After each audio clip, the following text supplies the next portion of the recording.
तो हमारा आज का विषय है आसुरी स्वभाव और हमने श्लोका 9 तक कंप्लीट कर लिया था और आज हमें 10वां पढ़ना है।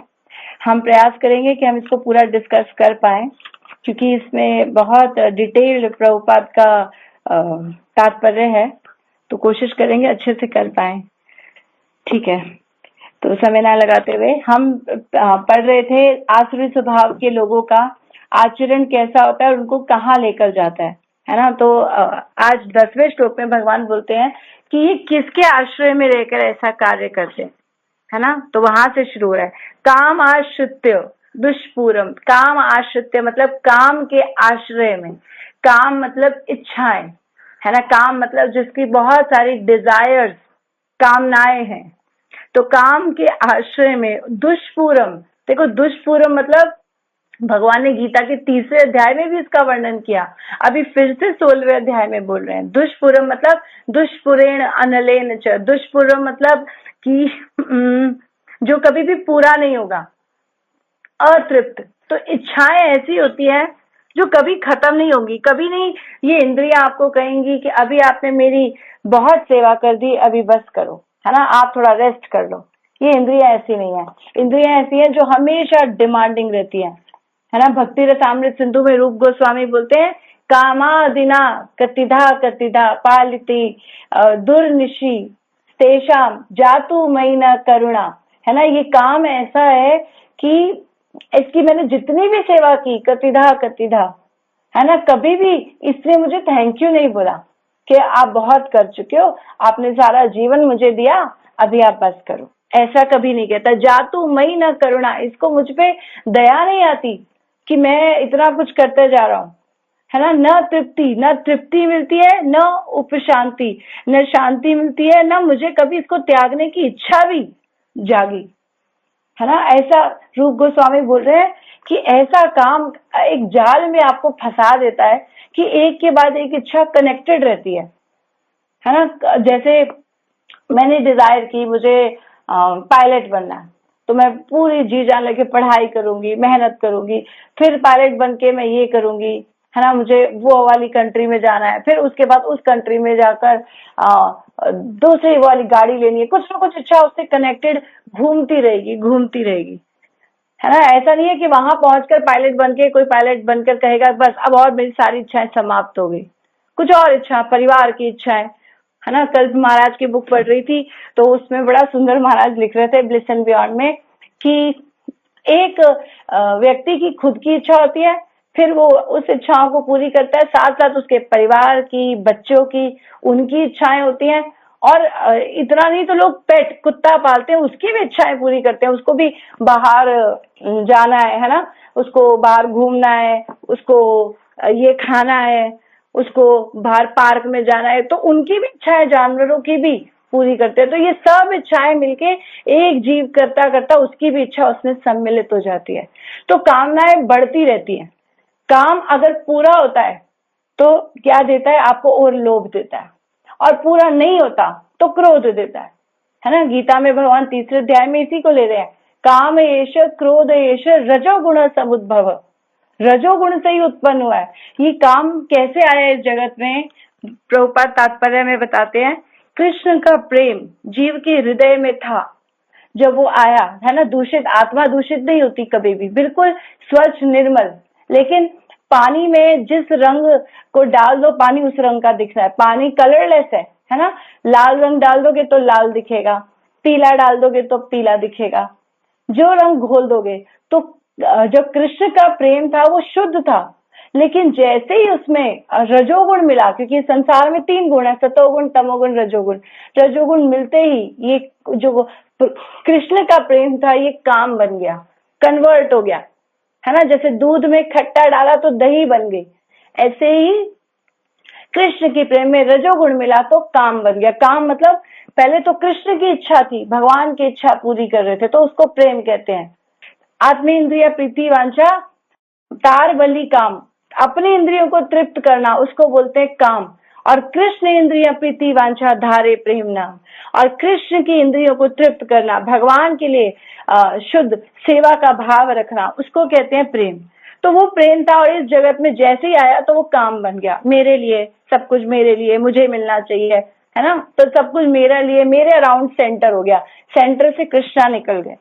तो जब ये काम आया तो काम पूरा नहीं हुआ, तब क्रोध आया, है ना, क्रोध, और पूरा हो गया तो लोभ आया, लोभ आया तो अब मोह भी आएगा, मेरे पास आ गया, मेरा धन है, मेरा पुत्र है, चला ना जाए, मुझसे छूट ना जाए, ऐसा लोभ पड़ा रहे, किसी तरह से मेरे साथ ये चीजें रही, है ना, मैं जीवन भर रहने वाला हूँ, ये चीजें मेरे साथ ही रहें, ऐसी इच्छा, मद, और फिर मत्सरता, ये फिर उसमें दुश्मन भी आ जाते हैं, इसने मेरे साथ अच्छा नहीं किया, ये मेरा दुश्मन है ना। तो राग और द्वेष, ये सारी चीजें आपको संसार में एक स्पाइरल की तरह बांध के रखती हैं। जैसे कॉन्सेंट्रिक सर्कल्स होते हैं ना, कॉन्सेंट्रिक सर्कल्स कौन से सर्कल होते हैं, जो एक सेंटर में, और रेडियस अलग अलग होता है ना, एक ही सेंटर से सर्कल्स ड्रॉ होते हैं। तो अंदर काम, उसके बाद क्रोध, तो क्रोध के अंदर काम भी है, काम क्रोध लोभ, तो लोभ के अंदर काम भी है, क्रोध भी है, दोनों चीजें हैं, लोभ। फिर मोह के अंदर बाकी, मत्सरता के अंदर सारी चीजें हैं, जो मत्सरता है उसके अंदर ये सारे गुण हैं। तो भगवान बोल रहे हैं यहाँ पर कि काम के आश्रित होकर दंभ अमवान, क्या है, दंभ मान मदान्विता, दंभ और क्या कहते हैं, गर्व, इन दोनों के मद में रहकर आसुरी व्यक्ति क्या करता है, मोहात गृहीत्वा, इसके मोह में रहकर आसुरी व्यक्ति क्षण भंगुर वस्तुओं के लिए अपवित्र कर्म करते हैं। जो चीजें कुछ समय के लिए इस जीवन काल में ही है ना, उसके लिए सारे अशुचि व्रता, मतलब अपवित्र कर्म करने में भी उनको घबराहट नहीं होती। कैसे करते हैं, देखो क्या कह रहे हैं यहाँ पर, क्षण भंगुर वस्तुओं को स्वीकार करने के कारण वे अपना निजी ईश्वर निर्माण कर लेते हैं। जैसे कल ये प्रश्न उठ रहा था क्लास में कि खुद का ईश्वर बना लेते हैं, है ना। जैसे मेरी इच्छा है कि मुझे अमिताभ बच्चन जैसा हिट एक्टर बनना है, ठीक है, अगर मुझे ऐसा बनना है तो मैं क्या करूंगा, वही मेरा भगवान है, उसी की पूजा अर्चना शुरू कर दी। लोगों ने व्यक्ति को भगवान बनाया, और साउथ में ऐसा हुआ है, व्यक्ति को लोगों ने भगवान माना है, तो ऐसे करके अपना ही मंत्र बना लिया, है ना, और उसी के अनुसार कीर्तन भी करते हैं, यही मेरे स्वामी, उन्हीं की आरती उतार रहे हैं। तो ऐसे लोग करते हैं। इसका फल यह होता है कि दो वस्तुओं की और अधिक अधिक आकृष्ट होते रहते हैं। इससे क्या होता है, और उनका आकर्षण काम भोग और संपत्ति संचय इसमें बढ़ता रहता है। और इसलिए यहाँ पर अपवित्र व्रत कहते हैं। ऐसे आसुरी लोग मद्य, स्त्रियां, द्यूत क्रीड़ा और मांसाहार के प्रति आसक्त होते हैं, क्योंकि वो सारे अशुद्ध कर्म कर रहे हैं, तो उनको यही जो वो लोग करते हैं वही ये अडेप्ट करने लग जाते हैं। तो वो इस संसार में ऑलरेडी बंधन में ही है ना। एक मनुष्य जो है वो इस संसार में ऑलरेडी कर्म बंधन में है, उनसे आसक्त होकर ये भी अपने कर्म बंधन, उन्हीं की जैसी क्रियाएं अपनाकर वही भाव ले लेते हैं, और दर्प तथा अहंकार से प्रेरित होकर वे ऐसे धार्मिक सिद्धांत बनाते हैं जिनकी अनुमति वैदिक आदेश नहीं देते। तो शास्त्र नहीं कह रहे, लेकिन ये व्यक्ति अपनी इच्छा को पूरी करने के लिए ये करता रहता है, और इच्छाएं सिर्फ दो ही चीजों पे केंद्रित है, हनी एंड मनी, है ना। महाराज बोलते हैं हनी एंड मनी, हनी मतलब पुरुष के लिए स्त्री, स्त्री के लिए पुरुष। अगर आपको सारा जीवन जो भी कोई कर रहा है, अच्छी पढ़ाई कर रहा है, अच्छा कमा रहा है, तो क्या सोचकर कि मुझे सुंदर स्त्री मिल जाए, है ना, या मेरे पास इतना धन आ जाए। अगर कोई बोले कि आप सब कुछ कर लो, मेहनत कर लो, लेकिन आपको ये दो चीजें नहीं मिलेंगी, तो कौन मेहनत करेगा, कौन पढ़ाई करेगा, कि धन नहीं मिलेगा आपको, बस पढ़ाई कर लो, कोई भी नहीं पढ़ेगा, है ना। तो सब कुछ इसीलिए हो रहा है, काम क्या, क्योंकि इच्छाएं बहुत है, और इच्छाओं को पूरी करने के लिए, है ना, जैसे इच्छाएं क्या है, एक तो होती है बेसिक नेसेसिटी जो जीव को चाहिए, है ना, खाना, रोटी, कपड़ा, मकान, ये तो हो गया बेसिक। लेकिन इससे ज्यादा, जैसे मेरे पास स्कूटर है, गाड़ी हो जाए, चलो ठीक है, ये भी जरूरत है, परिवार बढ़ गया, अब एक गाड़ी नहीं दो गाड़ी हो जाए, है ना, दो गाड़ी नहीं तीन गाड़ी हो जाए, एक बंगला क्यों दो बंगले हो जाए, बेटे का अलग हो जाए। तो ऐसे इच्छा का पुल बढ़ता रहता है। तो इंद्र तृप्ति, और महाराज अपनी किताब में लिखते हैं ब्लिस एंड बियॉन्ड में कि जैसे इंद्र तृप्ति को कहते हैं सांप का दंश के समान है, सांप के दंश के समान। जैसे सांप के को कोई गले में बांध लेता है तो क्या करेगा, वो उसको काट ही लेगा। तो ऐसे ही कोई इंद्र तृप्ति के पीछे अगर पागल रहेगा ना, तो उसकी यही स्थिति होगी, वो अपने जीवन का अंत कर देगा, उसको पता नहीं चलेगा कितना कीमती ये समय है ना। प्रहलाद महाराज बोलते हैं बचपन से भक्ति करो, पता नहीं कब प्राण छूट जाए। दिन रात क्या किस में जा रहा है, रात सोने में जा रही है, दिन कमाने में जा रहा है। निद्रा हैते नक्तम ववाये निचवावे दिवा चय अर्थे राजन कुटुंब भरणे नवा। दिन तो मेरा कुटुंब का भरण पोषण में जा रहा है, रात मेरी सोने में इंद्र तृप्ति में जा रही है, तो कहाँ मेरा समय जा रहा है, खत्म हुए जा रहा है।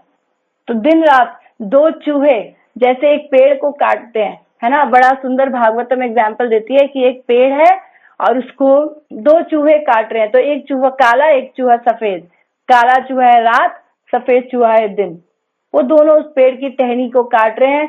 व्यक्ति पेड़ की टहनी से लटका हुआ है, नीचे सांप है पूरे, उसे जो गिरते ही खा जाएंगे, और ऊपर से शहद टपक रहा है ना। वो शहद है इंद्र तृप्ति। वो थोड़ा सा स्वाद चखने के लिए उसको ये भी नहीं दिख रहा मृत्यु मेरी कितनी निकट है। यहाँ से चूहे टहनी काट रहे हैं और गिरूंगा तो सीधा नीचे सांप है ना। मृत्यु सर्वस्व हम, मृत्यु के समय सब खत्म हो जाएगा। तो ऐसे हमारा दिन रात खत्म हुए जा रहा है, एक एक क्षण कितना कीमती है। तो ऐसा व्यक्ति इसी में लगा रहता है, काम क्रोध लोभ मोह मद मत्सर, और इसमें फंसा रहता है। ठीक है, तो आगे क्या बोलते हैं, उनका विश्वास है कि इंद्रियों की तुष्टि ही मानव सभ्यता की मूल आवश्यकता है। इस प्रकार मरण काल तक उनको अपार चिंता होती रहती है, मरने तक वो चिंताओं में ग्रस्त रहते हैं। चिंता में परिमेया, भगवान बोल रहे उसकी चिंताएं समाप्ति नहीं होगी, मरण काल तक रहेंगी, उसको कुछ ना कुछ बना रहेगा। अब ये हो गया, अब ये हो गया, है ना। वे लाखों इच्छाओं के जाल में बंद कर तथा काम और क्रोध में लीन होकर इंद्र तृप्ति के लिए अवैध रूप से धन संग्रह करता है।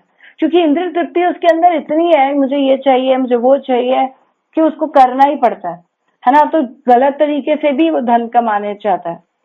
तो भगवान बोल रहे हैं गीता में, भगवान इससे पहले सारा सॉल्यूशन दे चुके हैं, फिर बता रहे कि उन लोगों का आचरण कैसा है। सॉल्यूशन भगवान ने क्या दिया, भगवान बोल रहे हैं कि ये ना काम का निवास स्थान जानो, ये काम कहाँ है, मन बुद्धि और इंद्रियां, ये तीन जगह काम रहता है, मन बुद्धि और इंद्रियां। तो इंद्रियां क्या करती हैं, संसार में ज्ञान अर्जित करती है ना। तो इंद्रियां बाहर से देखती है, जैसे आंखों को चाहिए सुंदर रूप, मैं ये देखूं, है ना, अच्छी अच्छी चीजें। जिह्वा को चाहिए अच्छे अच्छे स्वाद, कानों को चाहिए सुंदर सुंदर ध्वनि, है ना, सुंदर म्यूजिक। इन सब चीजों में इंद्रियां लगी रहती है, कभी ये चाहिए कभी वो चाहिए। लेकिन अगर इंद्रियों के विषय गंदे हैं, है ना, गंदी चीजें देखते हैं, तो मन भी गंदा, क्योंकि सारे अर्जित इंद्रियां सारा संसार का ज्ञान लाकर मन में एक इंप्रेशन बना देती है, मतलब कि एक छाप पड़ गई। जैसे हमने क्राइम पेट्रोल देख लिया, है ना, तो घबरा गए, तो एक छाप पड़ गई, ऐसा हो जाता है, ये हमारे साथ हो सकता है, हम रात को सो रहे होंगे, ये होगा, ऐसे ही सपने आएंगे। वो सब मन में जो हमने देखा, इंद्रियों ने ज्ञान अर्जित किया, मन को दिया, मन ने स्टोर कर लिया, मन ने आगे बुद्धि को दिया, बुद्धि उसमें, और हाँ अब ये प्लानिंग करता हूँ वो प्लानिंग करता हूँ। तो सबको सब जगह काम घूम रहा है, इंद्रियां, उसके ऊपर मन और उसके ऊपर बुद्धि। तो भगवान कह रहे हैं इसको चेंज कर दो, इसकी डायरेक्शन, तीनों जगह जहां काम है ना, इच्छाएं हैं, इसको सही डायरेक्शन दे दो। इंद्रियों को दे दो विषय दिव्य, क्योंकि संसार के गंदे विषय है इसलिए मन गंदा है, तो विषय शुद्ध कर दो। विषय क्या है, भगवान, भगवान के भक्त, है ना, सुंदर, अगर सुनना है तो भागवत कथा, है ना, कीर्तन, सुंदर विषय कर दो, तो मन भी वैसा हो जाएगा, मन भी अच्छा हो जाएगा, मन में गंदगी चली जाएगी। मन को क्या दे दो, मन को दे दो मंत्र, हरि नाम। तो तीनों को काम मिल रहा है, इंद्रियों को मिल रहे हैं विषय, मन को मिल रहा है हरि नाम, और बुद्धि को मिल रहा है ये भागवत का ज्ञान। तीनों को काम मिल गए। जब तीनों के काम, तीनों को उनका भोजन मिल रहा है, तो जो गलत इच्छाएं हमारे अंदर भर गई थी, बाहर से इंद्रियों से लेकर बुद्धि तक हमें ओवर रूल कर दिया था, वो साइड हो जाएंगी, वो निकल जाएंगी। तो भगवान बड़ा सुंदर सॉल्यूशन बता चुके हैं, लेकिन फिर से बता रहे हैं कि देखो लोग क्या क्या करते हैं, तो उनकी योजनाएं कैसे चलती हैं। तो फिर आगे चलते हैं। मृत्यु के बाद जीवन में वे विश्वास नहीं करते, ये लोग ऐसे होते हैं। वे ये नहीं मानते कि मनुष्य को इस जगत में अपने कर्म के अनुसार विविध प्रकार के शरीर धारण करने पड़ते हैं। जीवन के लिए उनकी योजनाओं का अंत ही नहीं होता और वे एक के बाद एक योजना बनाते चले जाते हैं। तो हम ऐसे व्यक्ति की ऐसी आसुरी मनोवृत्ति की निजी अनुभव है जो मरण काल तक अपने वेद में अनुनय विनय करता रहता है कि वे किसी तरह अपने जीवन की अवधि को बढ़ा दे। तो ये लोग क्यों जीवन की अवधि बढ़ाना चाहते हैं, है ना? मैं मरूं नहीं, मुझे बुढ़ापा ना आए, ये हो ना, क्योंकि अभी बहुत सारी इच्छाएं रहती है।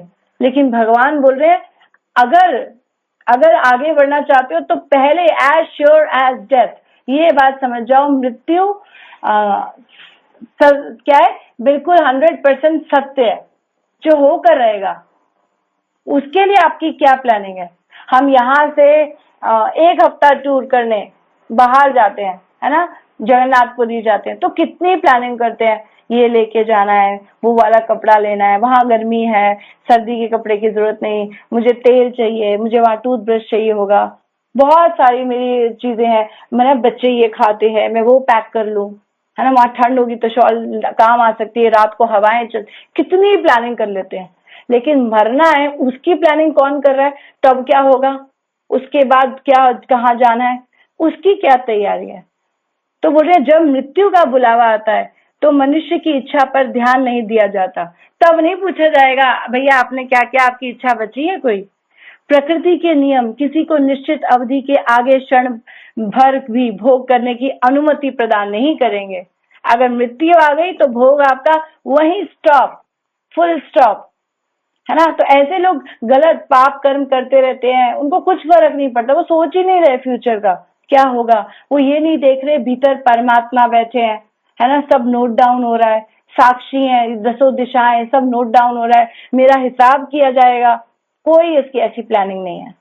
फिर वो और क्या सोचते हैं कि आज मेरे पास इतना धन है और कल और अधिक हो जाएगा, भविष्य में इतना बढ़ा लूंगा, है ना, जो मेरे शत्रु है मैं उनको मार दूंगा, उन पे विजय प्राप्त कर लूंगा, सिर्फ मैं नजर आ रहा हूँ पिक्चर में, है ना। सिद्ध ईश्वरो अहम अहम भोगी, सिद्धो अहम बलवान सुखी, ऐसी उसकी इच्छाएं हो जाती हैं कि मैं ही सिद्ध हूँ, है ना, मैं ही भोगी हूँ, सब कुछ मेरे लिए। ऐसे कई लोगों ने किया, है ना। भूमि देवी भागवतम में बोलती है कि कई राजा महाराजा आकर सोचते हैं मैं उनकी हूँ, मैं उनकी हूँ, लेकिन कौन कहाँ रहा, सब चले गए। कैसे कैसे लोग, है ना, हिटलर बोल कर गया मेरा है, कौन हुआ, सब चले गए, है ना। ऐसे ऐसे डिसीज से मर गए जो सोच भी नहीं सकते। मैं एक जगह पढ़ रही थी, मोहम्मद अली ये बोलकर जा गया था कि ये जगत मेरा है ना, लेकिन उसी को नर्वस सिस्टम उसका डैमेज हुआ, पार्किंसन डिसीज हुआ और उससे वो मरा। तो कौन देखा है? बाहर से आप कुछ भी बोल रहे हो, लेकिन मृत्यु सारी चीजें आपके सामने लाकर पन्ने आपके खोल देगी। अनेक चित्त विभ्रांत और ऐसी चिंताओं में उद्विग्न होकर मोह जाल में बंद कर वे इंद्रिय भोग से अत्यधिक आसक्त होता जाता है और नरक में गिरता है। अब इतनी उसकी क्योंकि इच्छाएं बढ़ रही है, गलत काम उनको पाने के लिए वो पाप कर्म करता है, पाप कर्म करता है, और पाप करते करते ये भी नहीं सोच रहा मैं किसी का गला काट रहा हूँ, मैं, है ना, लोग दुकान खोल लेते हैं इसके, ये कसाई घर खोल लेते हैं, गायों को काट रहे हैं, कुछ सोचते नहीं। आसु प्रवृत्ति कैसे मार सकते हो? जिस जीव को आपने प्राण नहीं दिए उसके प्राण ले कैसे सकते हो, है ना? आपको अधिकार किसने दिया? लेकिन लोग नहीं सोच पाते, ऐसे बुद्धि नहीं चलती उनकी। वो कहते हैं हमारा काम है, क्या करे, कमाना तो है ना, और हम थोड़ी खा रहे हैं, खा तो कोई और रहा है। अरे तुम काट रहे हो, है ना, सबको 1/6 लग रहा है, जो काट रहा है, जो बेच रहा है, जो लेकर आ रहा है मारने के लिए, जो मार रहा है, जो खा रहा है, सब भागीदार है, सबको फल जाता है। तो ये लोग ऐसा नहीं सोचते, इसलिए नरक में गिरते हैं, है ना। आगे क्या लिखा है, उन्हें अपनी शक्ति पर ही विश्वास रहता है और वे ये नहीं जानते कि उन्हें जो लाभ हो रहा है, ये लोग ऐसा सोचते हैं कि ये हम खुद कर रहे हैं, है ना, हमें कमा कर खाना है। इनकी बुद्धि ऐसे होती है, वे उसके पूर्व जन्म के पुण्य कर्मों का फल है। तो उनके जीवन में जब कुछ अच्छा होता है ना, तो उनकी विचारधारा बताई जा रही है। वो ये नहीं सोचते कि ये मेरा कुछ पिछले जन्मों के कर्म है जिसके कारण अच्छा हो रहा है ना, और कुछ गलत हो रहा है तो कुछ पिछला जन्म नहीं देखते, वो सब कुछ इसी जन्म का सामर्थ्य देख रहे हैं, इसी जन्म का। ऑफकोर्स इस जन्म का है, लेकिन सुख दुख आपके पिछले कर्मों से बहुत हद तक निर्धारित होते हैं, है ना। जैसे किसी का रूप रंग वो खुद चूज कर रहा है, इस जन्म में मेरा रंग ऐसा हो जाए, नहीं, पिछले कर्मों से मिला, पिछले कर्मों से ऐसा परिवार में जन्म मिला। कई लोग गरीब घर में क्यों पैदा हुए, इसका क्या दोष था, इस जन्म का कैसे देख रहे हो आप, इस जन्म का ऑफकोर्स है, लेकिन कितना होगा।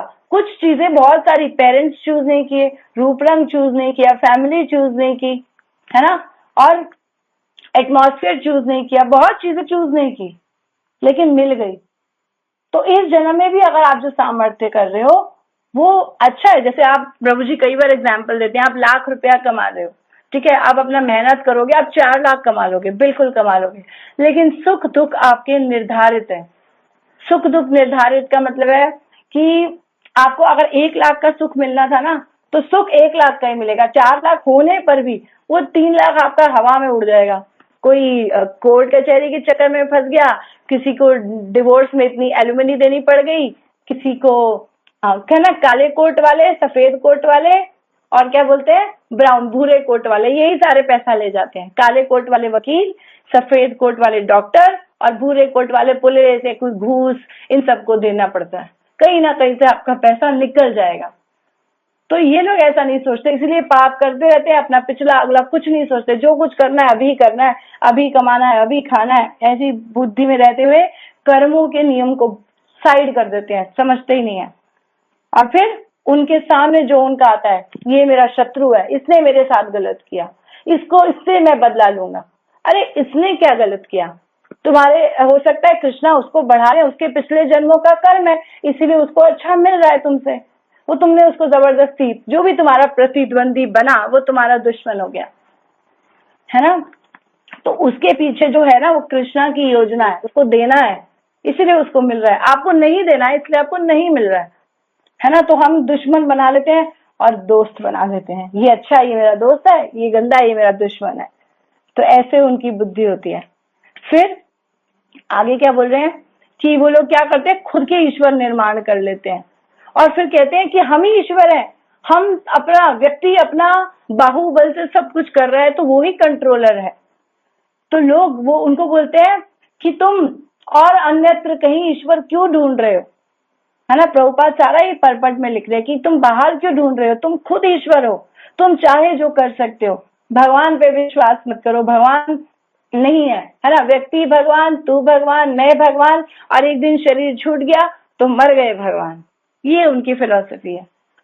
और फिर ऊंचे लोकों में जाने के लिए बड़े बड़े बड़े प्रयास भी वो लोग करते हैं, क्योंकि काम तो गंदे कर रहे हैं।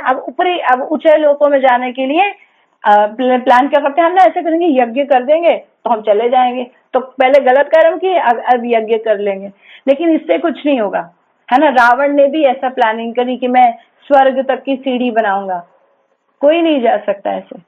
अकर्म, जब तक व्यक्ति कृष्ण संबंधी कर्म नहीं करेगा वो कहीं नहीं। स्वर्ग क्या है कि स्वर्ग ते त्वं भक्त्वा स्वर्ग लोकम विशालम शीने पुण्य मृत्यु लोकम विशंति, है ना। क्या है, अई तई अधर्म अनुप्रपन्ना काम कामा गता गतम लभंते।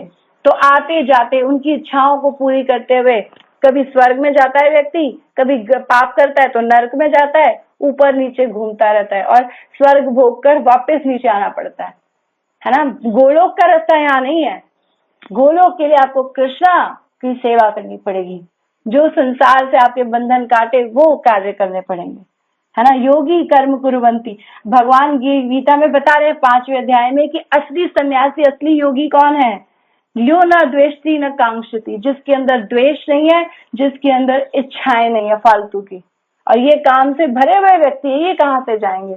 नित्य सन्यासी, गेयम च नित्य सन्यासी यो न द्वेष्टि न कांक्षति, निर्द्वंदो ही महाबाहु सुखम बंधम प्रमुच्यते। यानी कि क्या बोल रहे हैं, ऐसा व्यक्ति पूर्ण तरह भव बंधन को पार कर सकता है जो नित्य सन्यासी है। और नित्य सन्यासी मतलब किसी से द्वेष नहीं करता, फालतू की इच्छाएं नहीं रखता, और ये इच्छाओं के बल पे ये व्यक्ति गलत कार्य करते चले जा रहे हैं।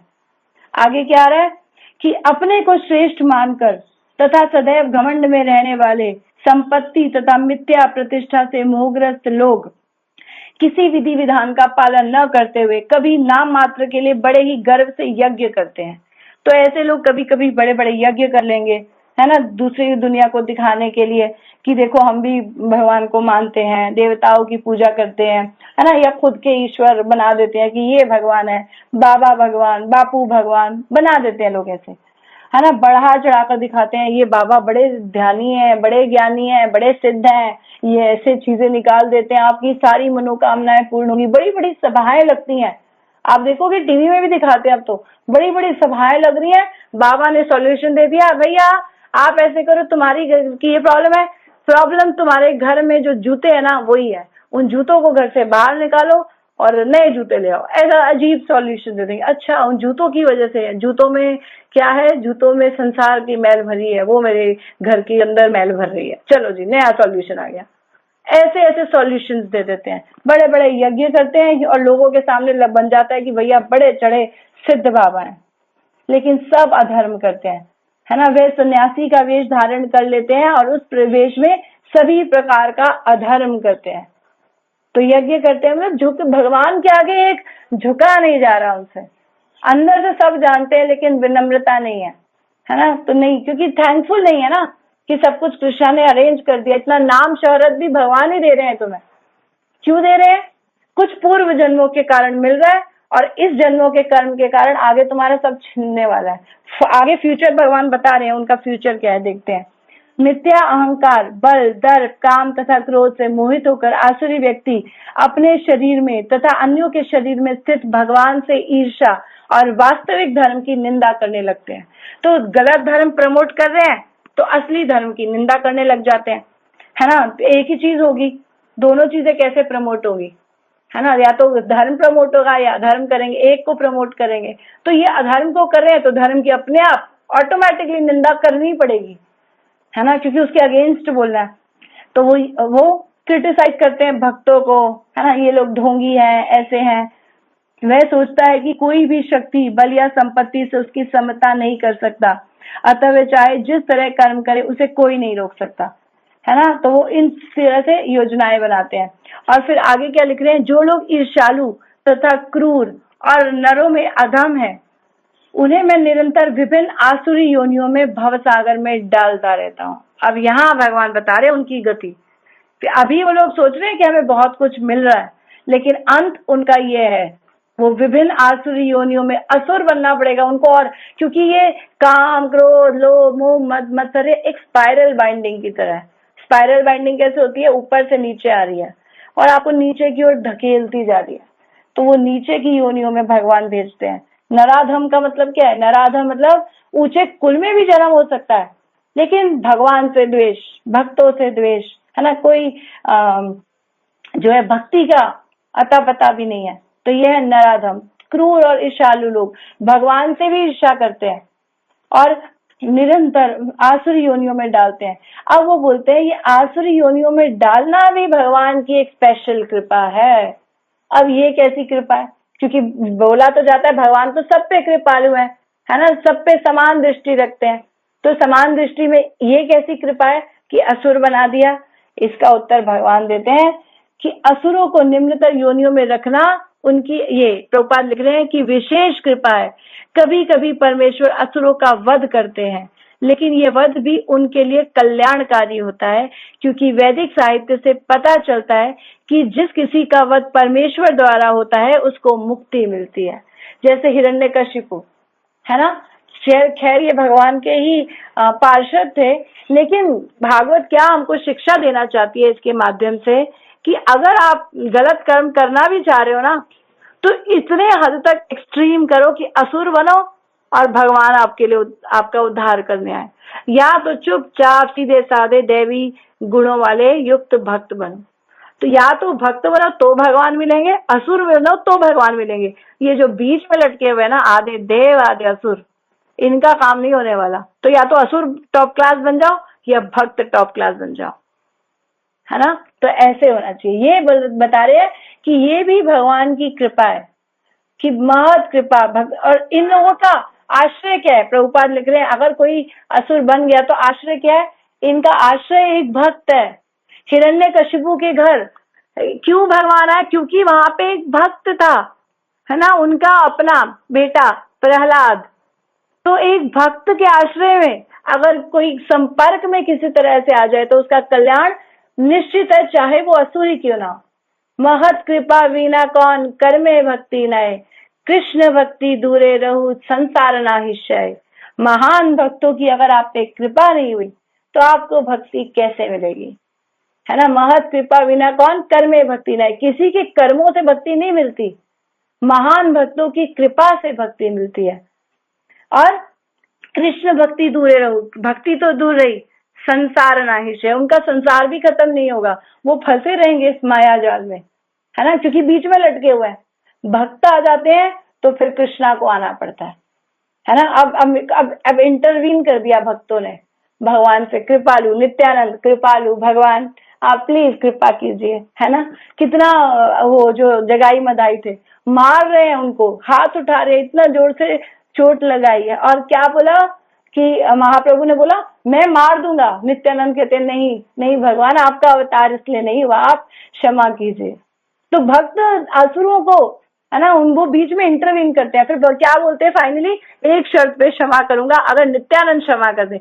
नित्यानंद बोलते हैं मैं पहले क्षमा कर चुका हूँ, मेरी बात छोड़िए, मेरे से मत पूछिए, आपको क्षमा करनी पड़ेगी, आपका अवतार इसीलिए हुआ है।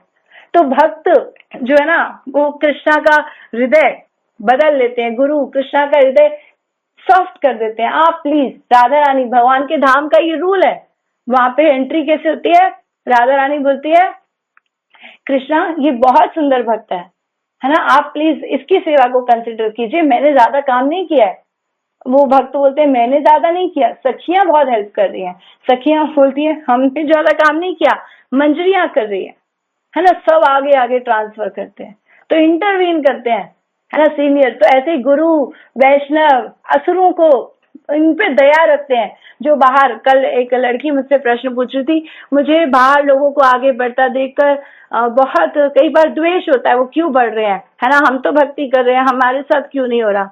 और मैंने कहा उनके पास जो नहीं है तुम्हारे पास उससे ज्यादा कीमती चीज है, तुम उसको नहीं देख पा रहे हो। बहुना जन्मनामन्ते ज्ञानवानम माम प्रपद्यन्ते वासुदेवम सर्वमिति स महात्मा सुदुर्लभ। तुम्हें ये पता चल गया कृष्ण भगवान है, ऐसा महात्मा ही दुर्लभ है। भगवान बोल रहे हैं गीता में कि बहुत जन्म बीत जाते हैं, लोग इस कंक्लूजन पे नहीं आ पाते कि कृष्ण भगवान है ना, अलग अलग चीजें ढूंढते रह जाएंगे, उनको पता नहीं चलता। तो जो इसको समझ गया उसकी 50% तो काम यहीं से हो गया कि कृष्ण भगवान है। तो मैंने कहा उनको द्वेष नहीं, उनपे उनके लिए करुणा भाव होना चाहिए। वो तो मौका है तुम्हारे प्रचार का, ये फील्ड कृष्णा ने दिया, जाओ इनके बीच में। प्रभुपाद ऐसे लोगों के बीच में गए जो नशे, सारे असुरी तो थे, कौन से लोग थे वो, एलएसडी मारिजुआना, सारी गंदगी, जिसके नाम भी भारत में तो कोई एलएसडी मारिजुआना जानता भी नहीं होगा। नशा सिगरेट, है ना, इतना ही समझते हैं, सिगरेट या शराब, वाइन, 2-4 नाम और पता होंगे। लेकिन यहाँ तो ऐसी ऐसी चीजें लेते थे कि कुछ उम्मीद भी नहीं है उनसे कि वो कभी ठीक हो सकते हैं। और 16 साल की उम्र में, है ना, एक भक्त बता रहे थे कि 16 साल की उम्र में, क्योंकि वो वहीं से फॉरेन के थे, कि जो यहाँ पर 4 नियम इस्कॉन में सिखाए जाते हैं वहां तो 16 साल का बच्चा तोड़ चुका होता है चारों नियम।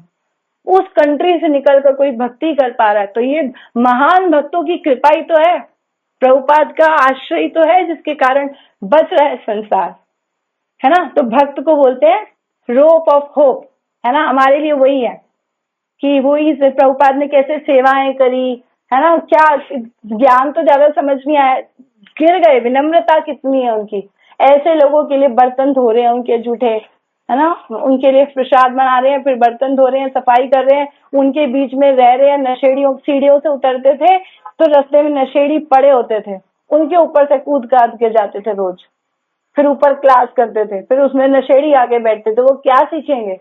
लेकिन प्रभुपाद के आचरण ने धीरे धीरे कितने लोगों का हृदय बदल दिया। तो ये है शुद्ध भक्त के गुण, है ना। तो ये आगे हम शुद्ध भक्त पे आई जाते हैं, आगे चलते हैं। तो नरक के 3 द्वार फिर से भगवान बता रहे हैं, आप समझ जाओ नरक के 3 द्वार कौन से हैं। काम, क्रोध और लोभ, त्रिविधम नरकस्य द्वारम। नरक का, है ना, नरक जाने का राजमार्ग, कल हमने पढ़ा था, राजमार्ग, राजे बाजे गाजों के साथ अगर ये सब रहा, ये गुण हमारे अंदर है, तो हमें वहां लेके जाया जाएगा, नर्क में, है ना। Confirm ticket, no RAC। प्रत्येक बुद्धिमान व्यक्ति को चाहिए कि इनको त्याग दे और आत्मा का इससे, क्योंकि पतन हो रहा है। फिर आगे बोलते हैं, जो व्यक्ति इन तीनों नरक के द्वारों से बच पाता है वह आत्म साक्षात्कार के लिए कल्याणकारी कार्य करता है और इस प्रकार क्रमशः परम गति को प्राप्त होता है। जो जो प्रयास करेगा वो, उसको क्लैरिटी, उसको विजन मिलेगा, उसको क्या करना है। तो आगे बोलते हैं, जो शास्त्रों की विधि को नहीं मानता, यह शास्त्र विधि मुत्सृज्य वर्तते काम कारता न सिद्धिम अवाप्नोति न सुखम न परम गति।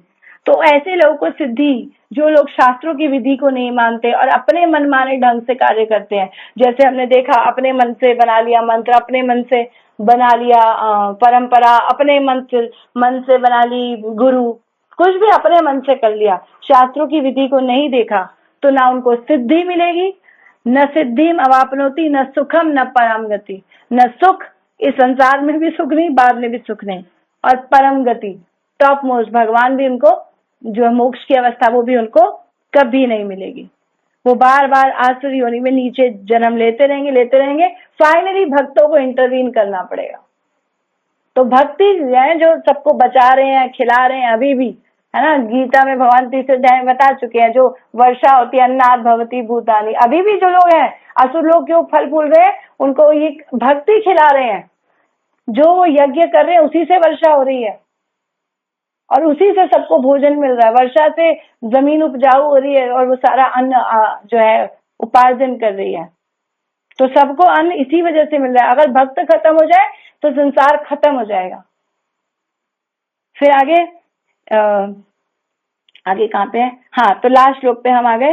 तो अतः मनुष्य को यह जानना चाहिए कि शास्त्रों के विधान के अनुसार क्या कर्तव्य है और क्या अकर्तव्य। उसे ऐसे विधि विधानों को जानकर कर्म करना चाहिए जिससे वे क्रमशः ऊपर उठे। तो उसको अपने लिए सेल्फ सेंटर्ड, पहले, है ना, चैरिटी बिगिंस फ्रॉम होम। पहले ये समझना चाहिए कि मुझे शास्त्रों में मेरे लिए क्या है, मुझे क्या फॉलो करना चाहिए, है ना। तो शास्त्र एक्चुअली क्या काम करते हैं, वो एक मिरर का काम करते हैं। मिरर का मतलब क्लियर हमारा विजन करते हैं कि देखो ऐसा लिखा है, ये गति है, यहाँ पहुंचना है, ये अचीव करना है, तुम यहाँ हो, है ना। ऊपर तक पूरा रास्ता दिखाते हैं कि ऐसे करना है, वो भी दिखाते हैं, है ना। तो ऐसे करते हैं और पूरा दृष्टिकोण हमें दे देते हैं, हमारे सामने एक मैप बन जाता है, ऐसे ऐसे ऐसे ऐसे ये स्केल है, हमें ऐसे फॉलो करना है। और फिर तब व्यक्ति के अंदर एक उपाय उसको समझ में आता है और वो उपाय भगवान बताते हैं कि कैसे, जो हमने पहले लिया काम को भगवान ने पहले बता दिया कैसे जीतना है। दिव्य विषय, क्योंकि क्या बता रहे भगवान, इंद्रियाणि परिण्याहुर इंद्रियेभ्यो परम मना सस्तु परा बुद्धि परसस्तु सह। भगवान बोल रहे इंद्रियों से ऊपर है मन से ऊपर है बुद्धि से ऊपर है आत्मा से ऊपर है परमात्मा। ठीक है, तो अगर जीव आत्मा परमात्मा के संसर्ग में रहता है, यहाँ से ऊपर, है ना, और नीचे से विषय शुद्ध कर लेता है, तो दोनों तरह से कनेक्शन उसका भगवान से फिक्स हो जाता है। लेकिन वो भगवान से कनेक्शन हटा देता है, नीचे विषय गंदे होते हैं, तो संसार में फंस जाता है। तो भगवान बोल रहे हैं इंद्रियों को दो दिव्य विषय, मन को दो शक्ति। मन में शक्ति कहाँ से आएगी, हरि नाम से। उसको मन को दो, मंत्रायते मंत्र, मन को मंत्र दो और बुद्धि को ज्ञान दो। ये गीता भागवत श्रवण करते रहो, है ना। खाली मंत्र से भी ज्यादा होगा, बिल्कुल ऑफ कोर्स कल्याण होगा, लेकिन फिर शास्त्रों के प्रति श्रद्धा उत्पन्न करनी पड़ेगी, क्योंकि क्या करना है क्या नहीं करना वो आपको पढ़कर, शास्त्रों को पढ़कर ही पता चलेगा। तो वो नाम लेकर भी शास्त्रों के प्रति श्रद्धा दृढ़ होगी। इसीलिए अगर हम किसी को बदलना चाहते हैं, प्रचार करना चाहते हैं, तो सबसे पहले बोलते हैं आप उसको बोलो नाम ले नाम ले नाम ले, क्योंकि आसुरी प्रवृत्ति बहुत सारी अंदर, और उसके लिए ज्यादा कुछ उपाय नहीं है। अब मंत्रायते मंत्र, उसके मन को काबू करना है। भगवान मन मना भव मद भक्तो, मन मांग रहे हैं। पूरी गीता भागवत में भगवान आपका मन मांग रहे हैं, मई मन आधस्व मई बुद्धि निवेशयात, मन और बुद्धि मुझे दे दो। तो भगवान यही चीजें मांग रहे हैं। हम सब कुछ दे देते, एक मन नहीं जाता, है ना। काय है ना मनसा, मन वाणी और वचन से, शरीर से भगवान की सेवा करो। तो मन देने के लिए इंद्रियां को दिव्य विषय देने पड़ेंगे। विषय शुद्ध होंगे, इंद्रियां संयमित होगी, मन संकल्पित, कंफर्म मतलब डिटर्मिन्ड होगा, डिटर्मिनेशन आएगी, और फिर आत्मबुद्धि, क्योंकि बुद्धि आत्मा में फिक्स होगी, ऊपर स्केल सीधा हो जाएगा। हरे कृष्णा। तो मैंने प्रयास किया आपको कंप्राइज करके बता पाऊं। हो सकता है कुछ स्किप भी करे हो पॉइंट, लेकिन आप लोग एडिशन करें, प्रभु जी कुछ बताएं तो और अच्छा रहेगा। हरे कृष्णा, धन्यवाद, प्रणाम। हरे कृष्णा, धन्यवाद, प्रणाम माता जी। हरे कृष्णा, धन्यवाद, प्रणाम प्रभु जी। माता जी बहुत सुंदर क्लास, इसमें कोई नहीं थी त्रुटि, और आपकी क्लास थी बहुत ब्यूटी, इसमें कोई डाउट नहीं है। धन्यवाद, प्रणाम। हरे कृष्णा प्रभु जी, धन्यवाद। आपकी कविता बहुत आप गुणकारी हैं, वो तो हमें नजर आ रहा है, लेकिन आप और इसको और क्लैरिफाई करें तो और अच्छा है। मेरे को जितना समझ आया मैंने उतना बताया। हरे कृष्णा। हरे कृष्णा माता जी, दंडवत प्रणाम। हरे माता जी बहुत ही सुंदर क्लास आपकी, बहुत ही सुंदर क्लास। और आपने बताया कि हम लोग मद अहंकार और मद मत्सर अहंकार ये सब में लिप्त है अभी तक। भक्ति में आने के बाद भी हमारा ये नहीं छूट रहा है, द्वेष, ईर्ष्या, ये सब, ये आसुरी प्रवृत्ति है और ये छूट नहीं रहा हमसे। और माता जी आपने वो जो उदाहरण दिया, एक पेड़ है और उसमें हम इंसान लटका हुआ, ऊपर से रस गिर रहा है मधु का, और नीचे सांप है। ऐसे मैंने सुना था, एक मतलब प्रभु जी लेक्चर कर रहे थे कि चूहा हर तरह का अनाज इकट्ठा करता है और बिल में थोड़ी थोड़ी दूरी पर इकट्ठा अलग अलग करके रखता है, फिर उसमें अचानक सांप आ जाता है तो उस बिल को छोड़ना पड़ता है डर के मारे। हाँ, ऐसे ही माता जी आपने इतना अच्छा मुझे बताया। ये बताइए माता जी, आसुरी प्रवृत्ति कैसे खत्म हो लोगों में? जैसे कोई जैसे पर्सन है उसमें आसुरी प्रवृत्ति हमको आपके लक्षणों से पता चल रहा है, तो उसको खत्म कैसे करें माता जी? हरे कृष्णा, दंडवत प्रणाम। हरे कृष्णा। तो भगवान ने इसका लास्ट में कंक्लूजन दिया ना कि जो शास्त्रों के विधि विधान को अनुसार जानेगा कि क्या कर्तव्य है और क्या अकर्तव्य है ना। तो ऐसे जैसे एग्जाम्पल लेते हैं, गली में बच्चे क्रिकेट खेलते हैं, है ना, तो अपने नियम बना देते हैं कि 1 टिप 1 हैंड, दीवार पे लगी तो चौका, अपनी मर्जी से, लेकिन असली ग्राउंड में वो नहीं चलता। तो जब शास्त्रों को पढ़ेंगे ना, जैसे वहां जाएंगे तो वहां नियम दूसरे हैं, इसीलिए शास्त्र हमें एग्जैक्ट नियम देते हैं कि हमें क्या फॉलो करना चाहिए। तो इसीलिए जब गुरु भक्त इनके हम शरणागत होते हैं, तो जो ये विधि नियम जो सेवाओं में हमें लगाते हैं, उसमें करते करते करते हम डिटर्मिनेशन हमारी और फिक्स होती है और शास्त्र के प्रति श्रद्धा और गाढ़ी होती रहती है।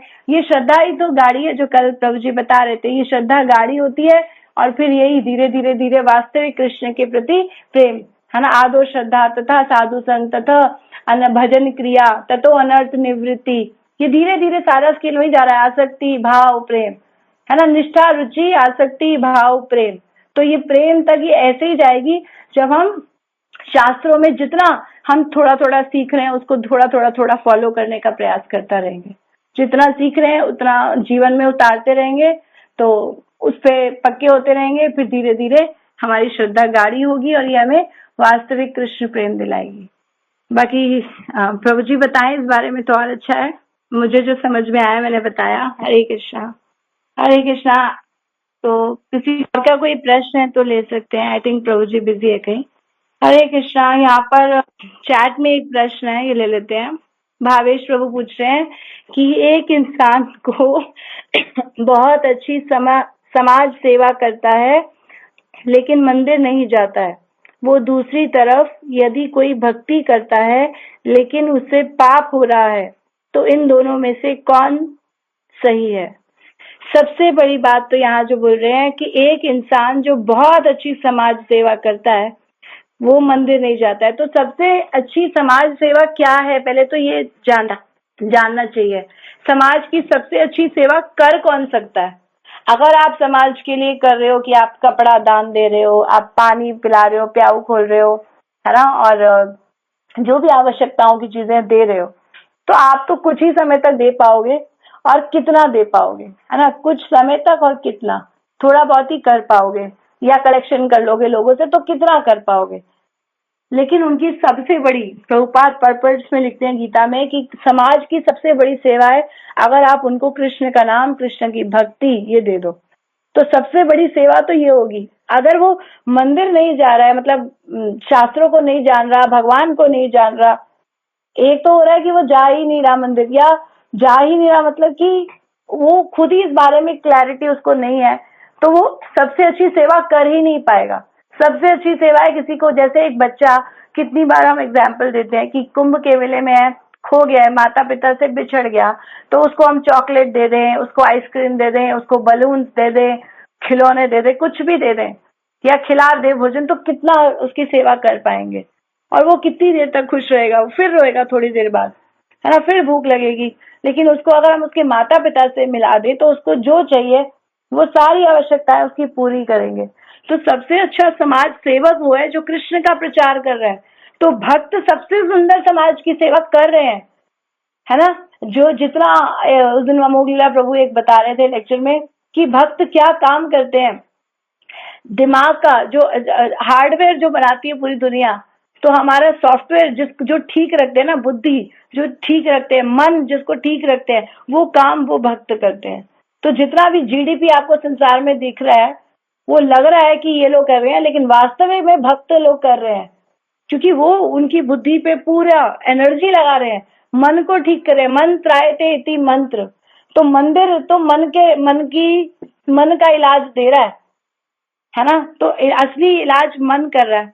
तो दूसरी तरफ कोई भक्ति करता है लेकिन उससे पाप हो रहा है, भक्ति करता है लेकिन भगवान बोल रहे हैं, एक तो ये क्वेश्चन में है कि समाज सेवा कर रहा है लेकिन मंदिर नहीं जा रहा, और दूसरी तरफ यदि कोई भक्ति करता है लेकिन उससे पाप हो रहा है, तो भक्ति करता है ना वो फिर भी बेटर है। कृष्णा बोल रहे हैं अपि चेत्सु दुराचारो भजते माम अनन्य भाव साधुरेव समन्तव्यो सम्यक व्यवसितो ही सह क्षिप्रम भवति धर्मात्मा शश्वत शांति निगच्छति कौन्तेय प्रतिजानहि न मे भक्त प्रणश्यति। भगवान बोलते हैं अपि चेत्सु, मतलब मान लो कि कोई किसी वजह से मेरा भक्त गिर भी गया, उससे कोई अपराध भी हो गया, दुराचारो उसके दुराचरण के कारण, है ना, तो भी साधुरेव समन्तव्य उसको साधु जानो, और सम्यक व्यवस्थित हो, मतलब जल्द ही वो अपनी स्थिति पे वापस आ जाएगा, क्योंकि वो नाम में और भक्तों की सेवा में फिक्स है। कृष्णा उसको हृदय से, भक्तों के हृदय में कृष्णा स्फुरित होते हैं, भीतर से ज्ञान देंगे उसको कि तुझे क्या करना है। क्षिप्रम भवति धर्मात्मा, फिर से धर्मात्मा बनेगा, और कुंती पुत्र जान लो कि मेरे भक्त का कभी नाश नहीं होता। तो भक्त ही श्रेष्ठ है। जो दूसरा कार्य कर रहा है समाज सेवा, वो सबसे बड़ी समाज सेवा नहीं कर रहा, और भक्त वास्तव में समाज सेवा कर रहा है। ठीक है, क्या आपको उत्तर मिला भावेश प्रभु? हरे कृष्णा। हरे कृष्णा, दंडवत प्रणाम माता जी। हरे कृष्णा। हाँ जी राधिका माता जी बोलिए। हाँ, तो मैंने मतलब देखा था बीच में कि जो बागेश्वर धाम बाबा जी सरकार है, उन्हें भी काफी लोग मतलब मानते हैं, उनकी भी काफी लोग उनकी वजह से काफी लोग सनातन धर्म से जुड़ रहे हैं। बट क्या वो भी मनोधर्म में आते हैं या वो भी धर्म में आते हैं? मतलब वो भी भक्ति में आते हैं, वो भी सबको कृष्णा से जोड़ रहे हैं, या ऐसे ही मनोधर्म में लोगों को डाल रहे हैं? हरे कृष्णा, दंडवत प्रणाम। हरे कृष्णा। तो जितना मैंने उनके बारे में देखा है, वो मुझे इतना समझ में आया कि वो लोगों को सनातन धर्म के प्रति फिक्स कर रहे हैं। सनातन धर्म एटलीस्ट वो ये बोल रहे हैं कि धर्म कोई व्यक्ति नहीं बना सकता, है ना, आप और मैं क्रिएट नहीं कर रहे, भगवान से चली आ रही है परंपरा, तो भगवान में उनको धर्म यही है, भक्ति है। इस मार्ग पर कम से कम लोग बाबा बापू उल्टे सीधे चक्रों में ना फंसे, तो उनको धर्म बता रहे हैं। लेकिन उस धर्म में भी कितनी डिटेल्ड उनकी नॉलेज है इतना मुझे ज्ञान नहीं है, लेकिन मुझे इतना पता है कि वास्तव में अभी वो अगर कृष्ण भगवान बता रहे हैं तो वो सही है, लेकिन वो इतना कितना बता रहे हैं मैं इतना जानती नहीं हूँ, लेकिन मुझे इतना ही पता है कि सनातन धर्म तक लोगों को ला रहे, एटलीस्ट इधर उधर भटका नहीं रहे, अधर्म में नहीं फंसा रहे, लोग गलत जगह नहीं, धर्म से तो जुड़े, भगवान हमारी परंपरा को तो जाने, तो इस तरफ ला रहे हैं। लेकिन वास्तविक धर्म, भगवान की भक्ति, हरि नाम, ये वो अभी इतना मैंने नहीं देखा कि वो प्रमोट कर रहे हैं, है ना, क्योंकि वो खुद भी शायद इतनी क्लैरिटी में नहीं होंगे। I don't know about this, but मुझे इतना पता नहीं, मैं सही बताऊं तो मुझे इतना ही पता है कि वो लोगों को धर्म के प्रति, वास्तविक सनातन पद्धति की तरफ अट्रैक्ट कर रहे हैं, जो बहुत अच्छा है, जो बहुत अच्छा है। क्यों अच्छा है? क्योंकि गलत जगह तो नहीं फंस रहे, लोगों को मंदिर तक आएंगे, है ना, इस्कॉन तक वो लोग प्रमोट कर रहे थे, मैंने देखा वो प्रभुपाद को प्रमोट कर रहे थे, तो सही चीज को प्रमोट कर रहे हैं। तो लोग अगर उनकी बात मानकर प्रभुपाद, इस्कॉन को जाने, तो यहाँ आके उनको सही ज्ञान मिल जाएगा। वो खुद भी इस्कॉन के बड़े बड़े सन्यासियों से मिलने गए, तो ठीक है, आज वो जुड़े हैं, धीरे धीरे धीरे उनको और क्लियर विजन हो जाएगा। बेटर इज बेटर देन बाकी लोग जो है जो इधर उधर भटका रहे हैं। हाँ, पूरा नहीं बता रहे होंगे, हो सकता है देवी देवताओं में मिक्सचर कर रहे होंगे, but I am not sure, I can't say about this. Hare Krishna, धन्यवाद। यहाँ चैट में एक प्रश्न है, इससे लेते हैं। ये क्या बोल रहे ऊपर, जैसे अगर कोई फैमिली मेंबर दूसरे मेंबर को बुरा बोलता है हमेशा शराब पीने के बाद, तो हम मुझे बीच में बोलना चाहिए सपोर्ट में? देखो, अगर शराब पीने के बाद कोई बोल रहा है तो इसका मतलब वो वैसे ही अपनी सेंसेस में नहीं है। हाँ, बीच में पढ़कर उनको रोक सकते हैं कि वो कुछ वायलेंट ना हो जाए, कुछ गलत ना करें, उनको रोकने के लिए ठीक है, लेकिन उनसे ईर्ष्या द्वेष का कोई फायदा नहीं है, क्योंकि वो व्यक्ति खुद ही सेंसेस में नहीं है ना। तो उनको रोकना ये ठीक है कि किसी तरह से वो शांत होकर बैठ जाए और बाकी चीजों को डिस्टर्ब ना करे, बस ये भाव होना चाहिए। ये नहीं कि उनसे ईर्ष्या द्वेष करके पूरा दिन हम अपना मन खराब करते रहे, हमारे घर में ये माहौल है, हमारे घर में ऐसा है वैसा है, कुछ नहीं है। आप हरि नाम करो, ठीक हो जाएगा, सिंपल सॉल्यूशन। हरे कृष्णा। किसी और का कोई प्रश्न है? हरे कृष्णा माता जी। यहाँ प्रश्न है, चैंटिंग करने से पहले और बाद में क्या प्रे करना चाहिए? चैंटिंग खुद एक प्रेयर है, हम भगवान से खुद ही सेवा मांग रहे हैं, तो ये प्रार्थना करनी चाहिए। अगर प्रार्थना हम करना सीखना चाह रहे हैं तो प्रार्थना ही होनी चाहिए। चैंटिंग पहले प्रार्थना है कि भगवान हमें सेवा में लगाइए, और अगर प्रार्थना करनी है तो भगवान मैं हरि नाम ठीक से ले पाऊं, है ना, और मेरी ये संसार से मांगने की इच्छा जो है ना, बार बार ये खत्म हो जाए। ध्रुव महाराज भगवान से यही मांग रहे हैं, मांगने की इच्छा से गए, लेकिन जब भगवान का दर्शन हुआ तो क्या इच्छा मन में आई कि मैं तो संसार के कांच के टुकड़े मांग रहा था, है ना। तो मेरी ये इच्छा जो है ना, ये ऐसे है जैसे डायमंड मुझे आपने दिया और मैं टुकड़े मांग रहा हूँ, ये ऐसा कंपैरिजन कर रहे हैं। तो भगवान ने भक्ति दी, सेवाएं दी, यही मांगना चाहिए कि मैं इसमें और अच्छी तरीके से लगा रहूं। भगवान, मैं इसमें आपकी सेवाओं में आपको कैसे मैं प्रसन्न कर पाऊं। जब ये भाव अंदर रहेगा ना, तो बाहर संसार की इच्छाएं, कोई और इच्छा रह ही नहीं रहेगी, इस इच्छा में सारी इच्छाएं आ गई।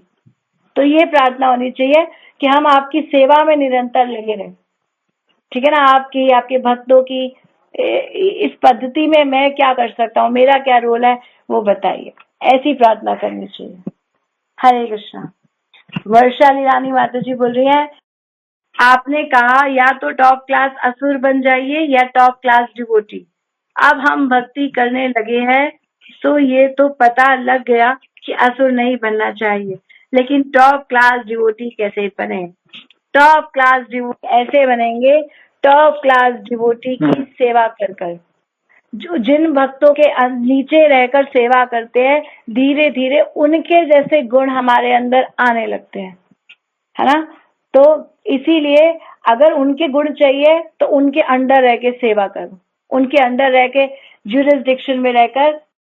तो यहाँ पर यही अर्थ है कि अगर आप उन भक्तों के अंडर रहकर सेवा करते हो तो उनके साथ रहते रहते जिनका संग करते हैं उनके जैसा रंग आने लगता है ना। उनसे हम बहुत कुछ सीखते हैं। जैसे महाराज की हम एडिटिंग करते हैं तो बहुत सारी चीजें महाराज से सीखी, और अब पता चलता है कि बाहर कौन गलत बोल रहा है, पता लग जाता है। मतलब हर कोई इन्फ्लुएंस नहीं कर लेगा, और फिर उनको सुनते सुनते बहुत चीजें पता चलती है कि हमें अपने अंदर इतनी इम्प्रूवमेंट करनी है।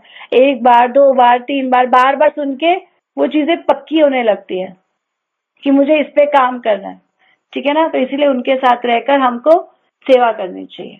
हरे कृष्णा। हरे कृष्णा माता जी। हरे कृष्णा। हाँ जी।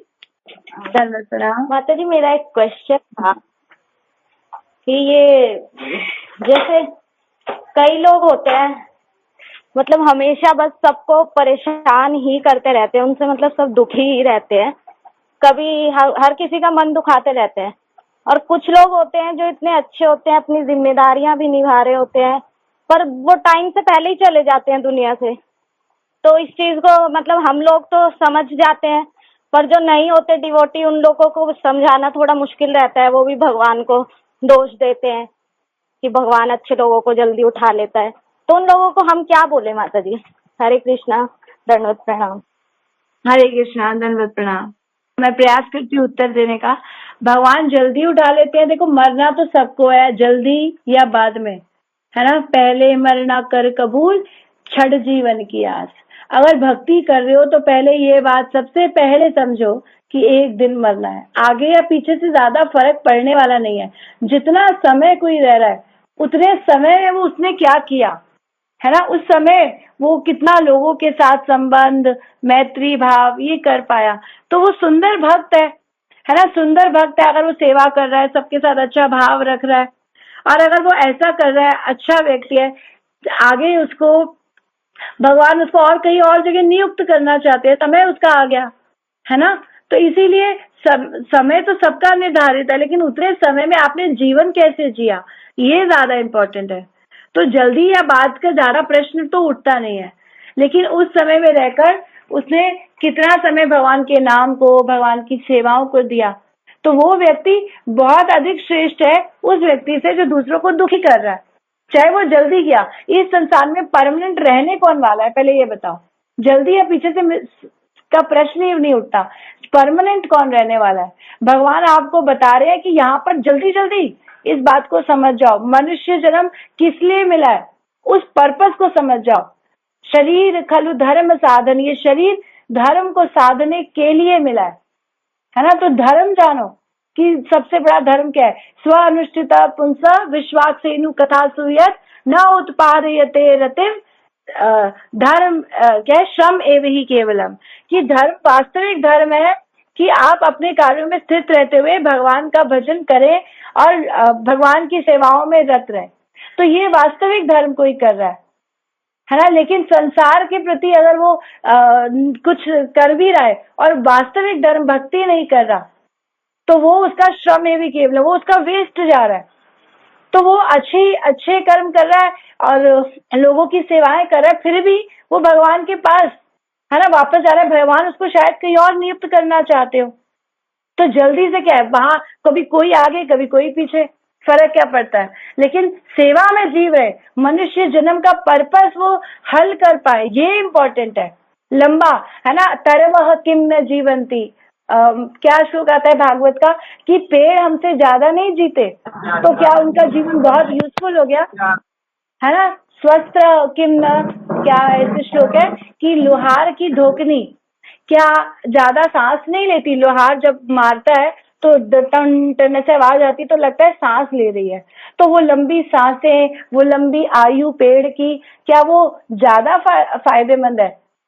नहीं, ये ज्यादा फायदेमंद नहीं है। ज्यादा फायदेमंद है कि जितना समय आप रहे, आपने उस समय को कैसे उपयोग किया। मनुष्य जन्म पाया, राधा कृष्ण भजिया, जानिया सुनिया विष खाइनु। तो मनुष्य जन्म पाकर राधा कृष्ण का भजन नहीं किया तो आपने अपना जन्म वेस्ट किया। तो जन्म वेस्ट किसको कह रहे हैं? जन्म वेस्ट इसको कह रहे हैं कि अगर आपने भक्ति नहीं की, भगवान का नाम नहीं लिया, तो कम समय ज्यादा समय नहीं, जितना समय रहे उसको कैसे यूज किया, ये इम्पोर्टेंट है। हरे कृष्णा। हरे कृष्णा। यहाँ चैट में प्रश्न है कि भगवान और शिव जी में क्या डिफरेंस है।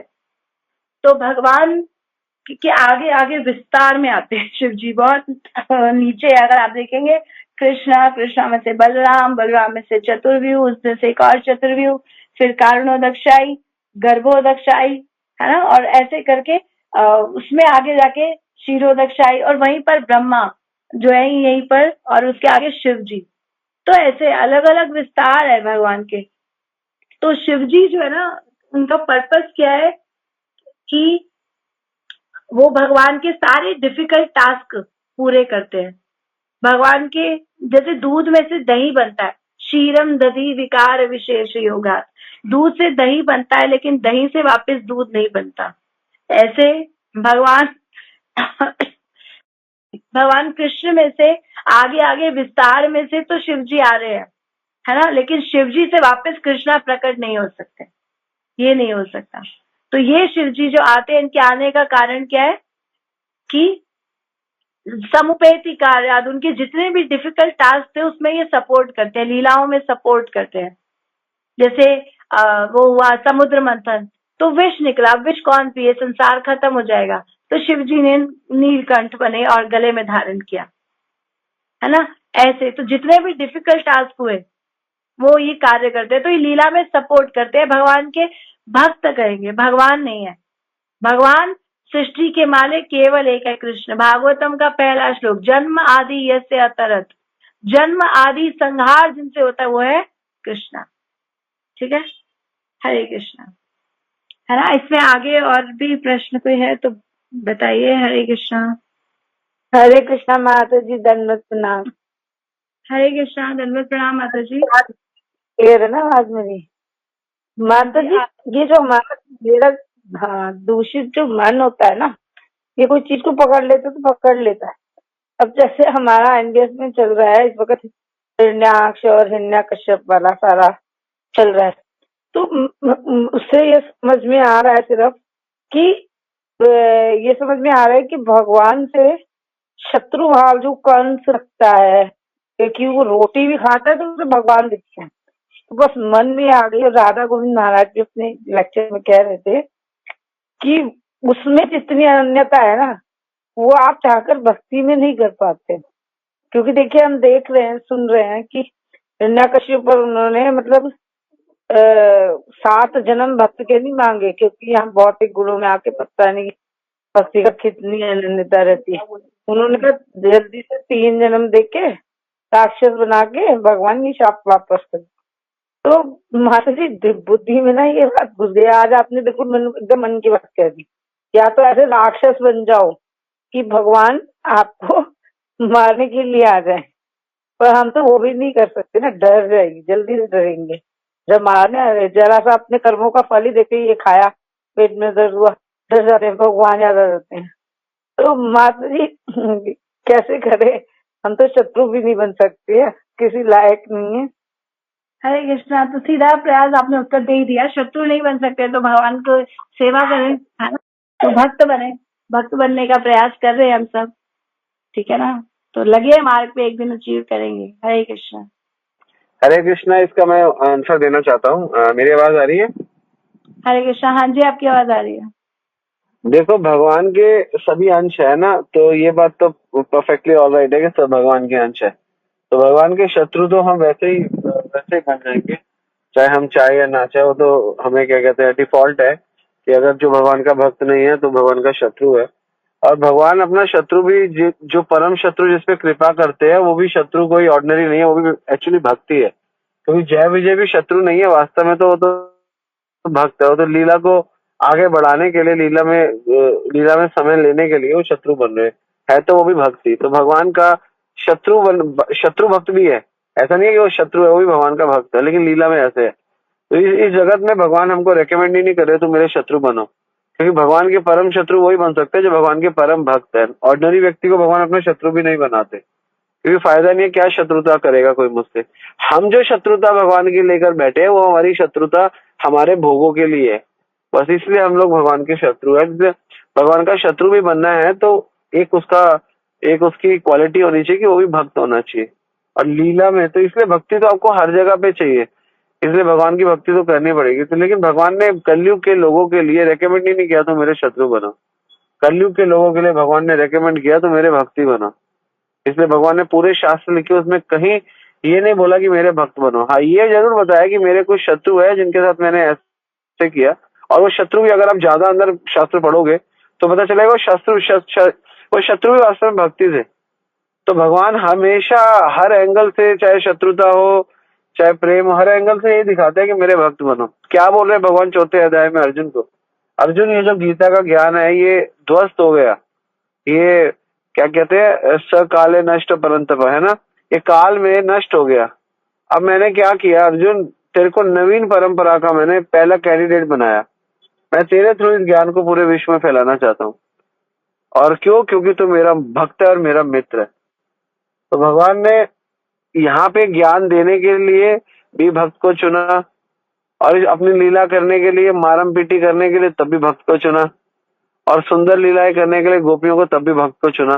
तो भगवान, याद रखो, भक्त को चुनते हैं तो बस भक्ति की जो इंटेंसिटी है वो बढ़ने पर चुन लेते हैं।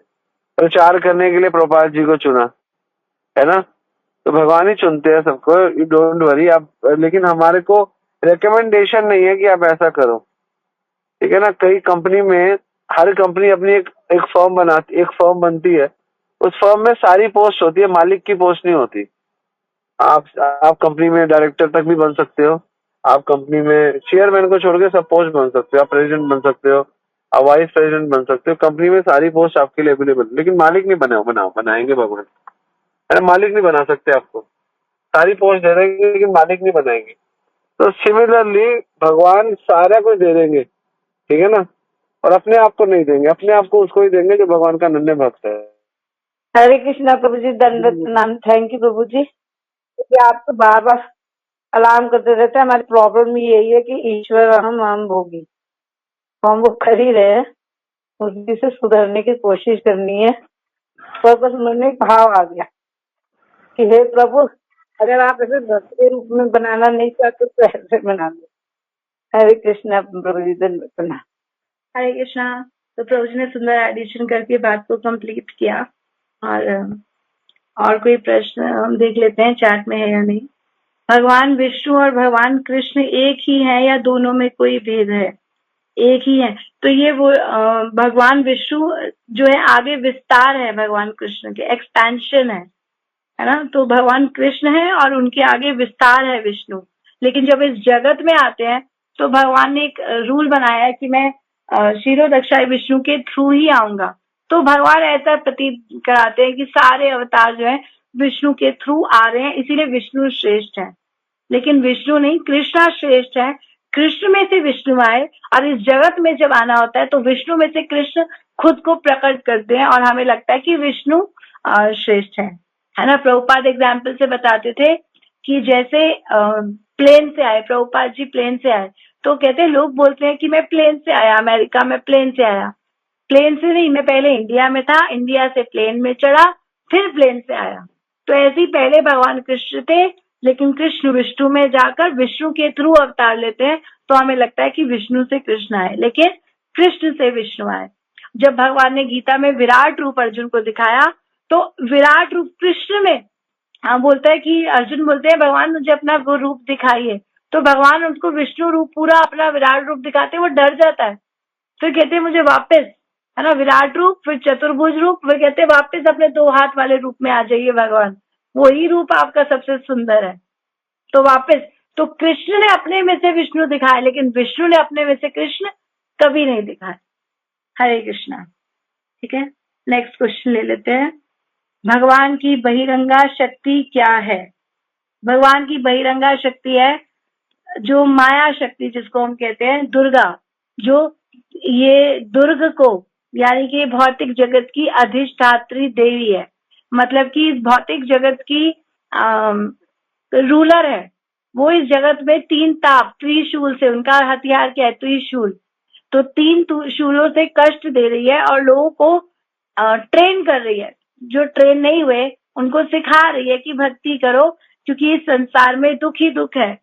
3 ताप, आदि दैविक, आदि भौतिक, आध्यात्मिक क्लेश आपको सताते रहेंगे।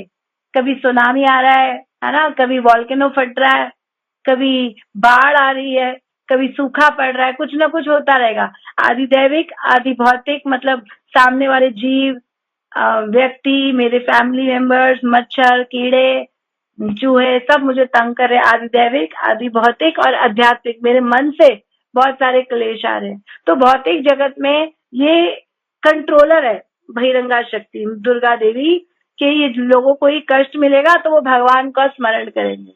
भगवान बोलते हैं देवी येषा गुणमयी मम माया दुरत्या, मेरी माया है और बहुत दुराचारी है, लेकिन मामे भी प्रपद्यन्ते, लेकिन मेरा जो भजन करते हैं माया में ताम तरंती थे, वो इस माया को पार कर जाते हैं। ठीक है ना। जैसे ही भौतिक संसार है तो उनके लिए एक गाय का खुर होता है ना, इतना छोटा हो जाता है, तो इतना बड़ा भव सागर एक छोटा सा खुर, उसमें पानी भरा हुआ और उसको लांघना कितना आसान हो जाता है।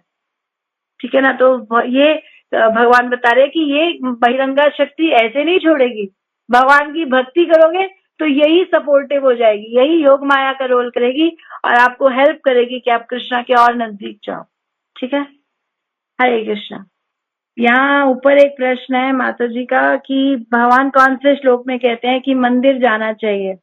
भगवान हर जगह बोल रहे हैं भक्त बनो, मेरे भक्त बनो। अर्जुन, मैं ये ज्ञान तुम्हें इसलिए दे रहा हूँ क्योंकि तुम मेरे भक्त और मित्र हो, है ना। गीता में भगवान बोल रहे हैं मेरा भक्त मुझे अतिशय प्रिय है। तो बार बार थोड़े थोड़े देर में भगवान कह रहे हैं आपको नंबर चाहिए तो नंबर भी मैं बता दूंगी देखकर। तो गीता में भगवान बोल रहे हैं जो इसको बांट रहा है गीता को वो मेरा मुझे सबसे अधिक प्रिय है ना, वो मेरा भक्त है। तो भगवान भक्ति करने के लिए तो पूरी गीता में ही बताए जा रहे हैं। तो मंदिर जाने का मतलब यही है कि भक्त बनो, है ना। मंदिर से दूर रहकर भी आप देखो वेस्ट बंगाल में माता जी है लेकिन भजन कर पा रही है, हरिनाम सुन पा रही है, ये भगवान चाहते हैं। मंदिर में जाकर केवल घंटियां बजाना नहीं है कि वहां जाएं और हम कुछ सीखे नहीं, कुछ हमारे आचरण में बदलाव ना हो, कुछ हमारे पास काम ना हो। प्रभुपाद ने ऐसे प्रचार किया कि घर घर में मंदिर बनाया। ठीक है ना। तो इसी तरह से मंदिर जाने का मतलब यहाँ पर यह है कि भगवान चाहते हैं कि हमें भक्त बनना है। हरे कृष्णा। हरे कृष्णा माता जी, दंड प्रणाम। हरे कृष्णा। जी माता जी, अभी आप बहुत अच्छा एग्जाम्पल दे रही थी कि ब्लैक कोट वकील के लिए व्हाइट कोट डॉक्टर के लिए, एक ब्राउन कोट आपने किसके लिए बताया? पुलिस वालों के लिए, पुलिस वालों के लिए घूस वूस लेते हैं ना ये लोग। अच्छा अच्छा, थैंक यू माता जी, दंड प्रणाम। घूस ना भी हो, कोई केस जाता है ना, हम गलतियां करते हैं तो हमें नियम तोड़ने पे फाइन देने पड़ते हैं, तो कैसे भी कह लो मतलब कि पैसा इधर उधर जाता है, कहने का अर्थ ही है। हरे कृष्णा।